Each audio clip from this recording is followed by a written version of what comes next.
நல்ல பணத்தை ஏற்பாடு பண்றேன்ப்பா. எப்படிமா முடியும்? முடிஞ்சுதான்ப்பா ஆகணும், இல்லனா அவமானப்பட்டுதான்ப்பா நிக்கணும். காந்திமதி, நீங்க பேசுனதெல்லாம் கேட்டுட்டு தான் இருந்தேன். அதான் அந்த ரிஷி அவ்வளவு பணம் நகையெல்லாம் கொடுத்தான்ல, அதை வச்சு இந்த கடன் எல்லாம் அடைச்சிட வேண்டியதானே? அதெல்லாம் அப்பவே அவங்க வீட்டுல கொண்டு போய் கொடுத்துட்டு வந்தாச்சு. தயவு செஞ்சு நீங்க வேற புதுசா பிரச்சனையை கிளப்பாதீங்க. அந்த பணம் இங்க இருந்தா கூட அதை நான் தொட விட்டுருக்க. சரிங்க, நான் பண்ணது தப்பு தாங்க. திடீர்னு கல்யாணம் நின்னு போனதுனால பணம் வராதுன்னு பயந்துதான் அப்படி எல்லாம் பண்ணிட்டேன். சரி, அது நீ எங்க வச்சு கேட்ட சொல்லு. ரோட்ல தான்.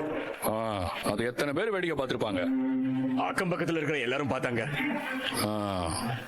அப்போ ஒண்ணு பண்ணு, அக்கம் பக்கத்துல இருக்கிற எல்லார் வீட்டுக்கும் போய் கதவத்தி அவங்கள வெளியே வர சொல்லி, காந்திமதி அம்மா பணத்தை திருப்பி கொடுத்துட்டாங்க, அவங்க ரொம்ப நல்லவங்க அப்படின்னு சொல்லணும். புரியுதா?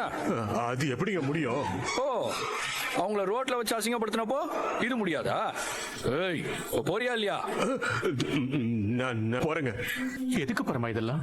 பெருசு, நீங்க வேணா பெருந்தன்மையா மன்னிச்சு விடலாம், ஆனா நான் அப்படி விட்டா நம்மள மாதிரி இல்லாதப்பட்டவங்க எல்லாரையும் இப்படிதான் நடத்துவோம்.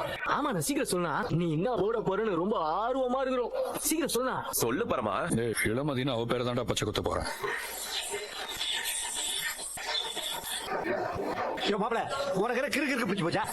ஏன், என்ன விஷயம்? ஏய்,